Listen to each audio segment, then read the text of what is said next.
이사야 60장 1절에서 3절까지 말씀, 하나님께서 여러분 모두에게 주시는 생명의 말씀으로 다 같이 말씀을 합독하겠습니다. 일어나라, 빛을 발하라. 이는 내 빛이 이르렀고 여호와의 영광이 내 위에 임하였음이니라.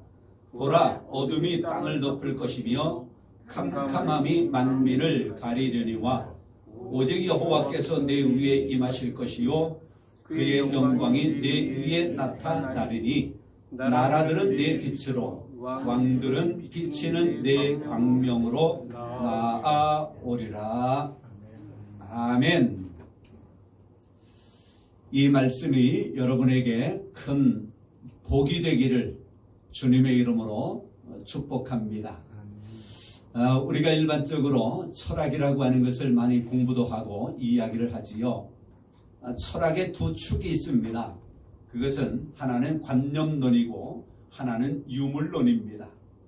그 내용은 이렇습니다. 관념론이라고 하는 것은 정신이 물질을 주관한다, 정신이 물질보다 앞선다 라고 하는 것이 관념론이고요. 유물론은 반대로 물질이 정신을 지배한다, 물질이 정신보다 앞선다. 여러분은 어떻습니까? 관념론, 정신이 물질을 지배합니까?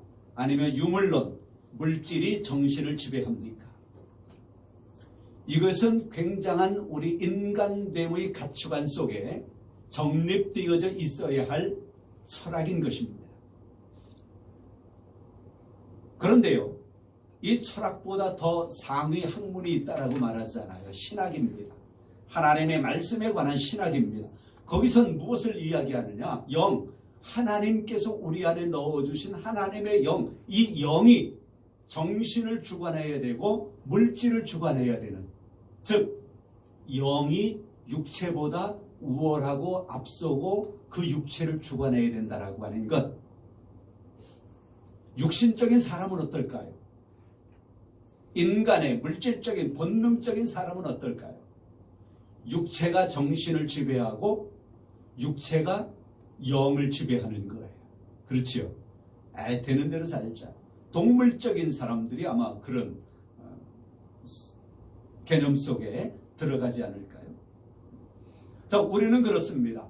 우리는 하나님께서 우리 안에 넣어주신 하나님의 영, 우리가 시각적으로 볼 수 있다면 하나님의 말씀 속에서 태생되어지는 그런 세계관, 그런 관념, 이러한 것들이 우리의 정신을, 우리의 혼을 지배해야 되고 우리의 육체, 우리의 물질을 주관해 나아가야 하나님의 사람인 것입니다. 동의하십니까? 그렇게 돼야 돼요. 그래서 신학은 철학보다 앞서고 우월하다라고 하는 이야기를 합니다. 하나님의 영이, 하나님의 말씀이 우리 안에 있는 이 신앙이 우리의 정신을 주관하고 우리의 물질을, 우리의 육체를 주관할 수 있어야 하는 것입니다. 오늘 하나님의 말씀에 보면 그러한 것들을 볼 수가 있는데요. 적어도 이사야 56장에서 59장 15절까지 그 정도까지의 말씀에서 보면 우울하고 아주 절망적인 분위기 속에서 이스라엘의 죄악에 대하여 아주 신랄하게 비판합니다.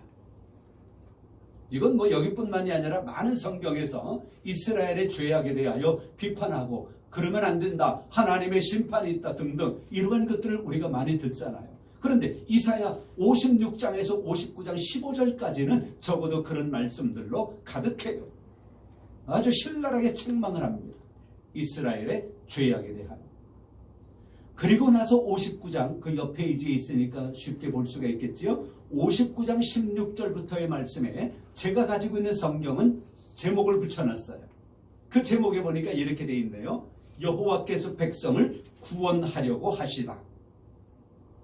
그런 이스라엘의 죄악을 한참 동안 신랄하게 책망을 한 후에 59장 16절부터는 여호와 하나님께서 백성을 구원하시려고 하는 말씀이 기록이 되어져 있고 오늘 60장 1절 3절의 말씀을 우리가 보게 되는 것입니다. 이것은요, 그 앞의 내용, 죄악을 신랄하게 책망하는 그 말씀과 대조적으로 이스라엘의 승리와 영광을 보여주는 거예요. 그 중간에 뭐가 있다 그랬어요? 구원이에요. 구원. 여호와 하나님께서 이스라엘 백성을 구원하시려고 하시는 말씀. 하나님께서, 여호와 하나님께서 이스라엘 백성들을 그렇게 구원하시면 어떤 일이 일어나느냐? 60장 1절 3절의 말씀이 이루어져야 된다라고 하는 거예요. 결국 구원받은 사람들은 어떤 삶을 살아가야 하느냐? 과거처럼 59장 16절부터 말씀을 본다면 과거처럼 죄악 가운데 살아가는 것이 아니라 60장 1절부터 3절까지 이하 그 말씀에서처럼 구원받은 사람은 60장 1절 3절 이런 삶을 살아가야 한다라고 하는 것을 우리에게 보여주고 있다고 하는 것입니다. 이스라엘 백성들은 그랬습니다. 그들의 죄악상을 보면 너무나도 회개망측하여 하나님 앞에 심판받을 만한 충분한 요건이 되어지기도 하고요. 그리고 또한 그들은 바벨론의 포로로서 고통 중에 있는 그런 암울한 모습을 우리가 보게 돼요. 그러나 그럼에도 불구하고 여호와 하나님께서 이스라엘 백성들을 구원하시면 그들은 머지않아 해방되어 자유롭게 하나님을 섬기게 될 것이라고 하는 그런 말씀이에요. 그렇습니다. 이스라엘은 하나님의 공의로 회복될 것입니다. 그리고 하나님께서 이스라엘 백성들에게 새로운 삶, 새로운 역사를 허락해 주실 거예요. 그러면 그들은 어떤 삶을 살아가야 돼요? 다시 한번 볼까요? 성경을 1절만 읽어보십시다. 다 같이 시작. 일어나라, 빛을 발하라. 이는 내 빛이 이르렀고 여호와의 영광이 내 위에 임하였음이니라. 저는 이 말씀을 보면서요, 동그라미 친 부분이 몇 군데가 있어요. 여러분들 눈으로 한번 보시겠습니까? 아니면 펜으로 동그라미를 치셔도 좋을 것 같아요. 시간을 드릴게요. 1절에서 3절까지를 보면서 네, 너, 유, 너, 네, 그것이 몇 개가 들어있는지 한번 보십시오. 시간을 드릴게요.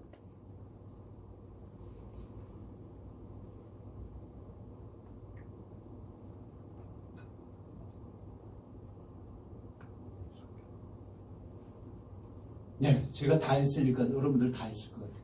몇 개 들어있습니까? 6개. 3절인데 6번씩이나 네, 너, 유, 이 말씀이 들어있어요. 여호와의 빛, 신약성경에서는 빛으로 오신 예수 그리스도를 말해요. 그렇죠? 온 세상이 어둠 가운데 있을 때에 예수님께서 빛으로 오셨대. 그런데 어두움에 있는 사람들이 빛을 싫어했대요. 그렇죠? 요한복음에 빛을 싫어하는 거예요. 어둠에 있는 인간들이. 그러니까 예수 그리스도가 빛이에요. 여호와 하나님은 과거의 구약성경에서 빛으로 나타나셨어요. 신약성경에서 예수님이 우리에게 오실 때에는 예수님이 이 땅에 빛으로 오셨어요. 그런데 여기 성경에는 하나님의 빛, 예수 그리스도의 빛, 이렇게 말했습니까? 아니에요. 누구의 빛? 내 빛, 너의 빛. 그리고 여호와의 영광도 하나님의 영광이지만 이것이 이제는 내 위에 임하였음이니라, 여러분 위에 임하였음이니라. 아멘. 2절 말씀에도 보니까 후반절에 오직 여호와께서 너 위에, 내 위에 임하실 것이고 여러분 위에 여호와 하나님께서 임하실 것이래요. 할렐루야. 그의 영광이 어디에 임해요? 여러분 위에 임하실 것이라고 성경은 말씀하고 있습니다. 할렐루야. 나라들은 누구의 빛으로? 하나님의 빛으로, 예수 그리스도의 빛으로.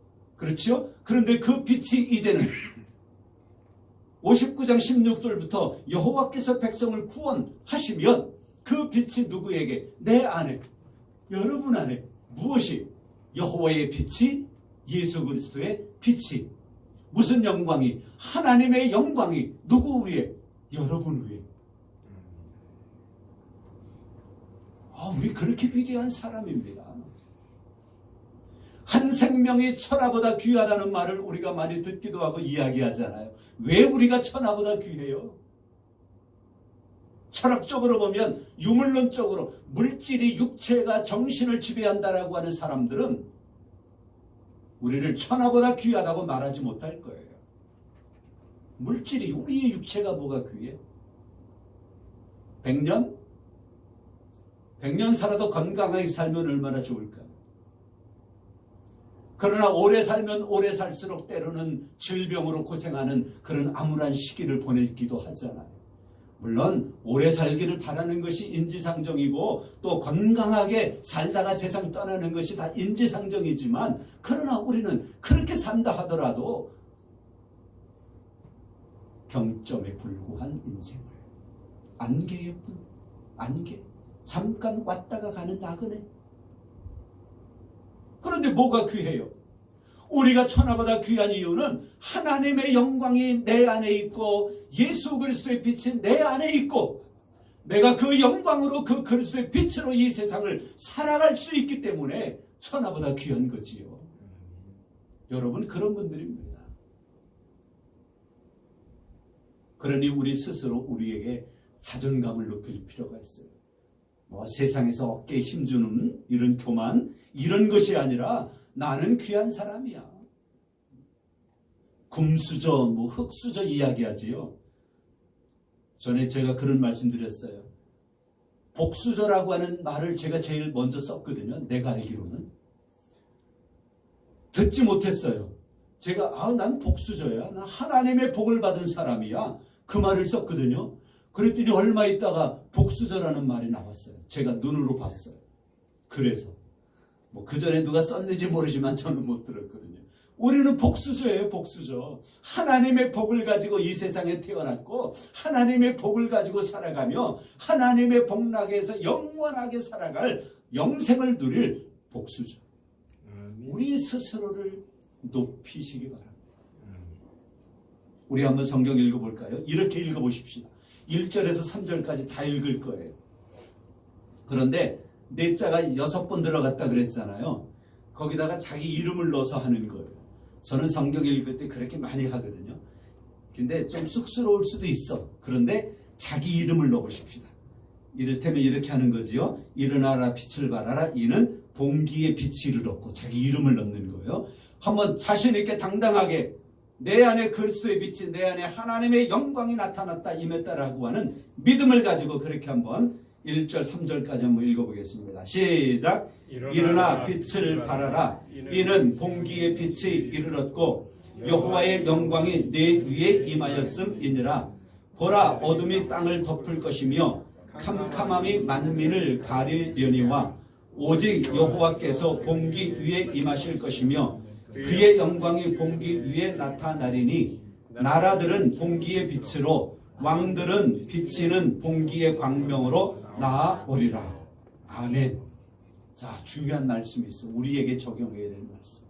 맨 끝에 뭐라 그래요? 맨 끝에 단어가 나아오리라.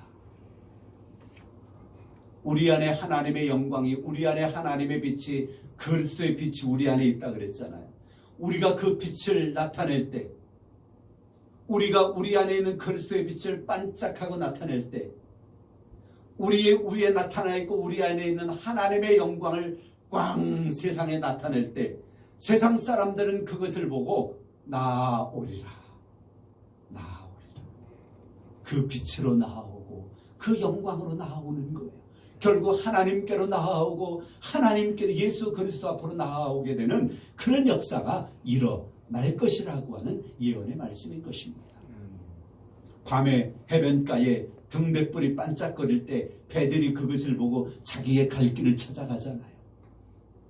우리 안에 있는 그리스도의 빛을, 우리 안에 있는 하나님의 영광을 세상 사람들에게 나타내 보여줄 때에 그 사람들이 우리가 비추는 그 빛으로, 우리가 나타내는 그 하나님의 영광으로 나아오게 될 줄 믿습니다. 그러면 함께 기뻐하고 함께 행복하고 함께 하나님의 영광을 누리게 되는 거예요. 이 얼마나 아름다운 세상입니까? 여러분들을 통하여 그런 일들이 일어날 수 있기를 바랍니다. 아멘. 여러분들을 통하여 이 세상이 그렇게 바뀌어지는 은혜가, 그런 역사가 일어날 수 있기를 바랍니다. 아멘. 성부와 성자와 성령의 이름으로 여러분 모두를 축복합니다. 아멘.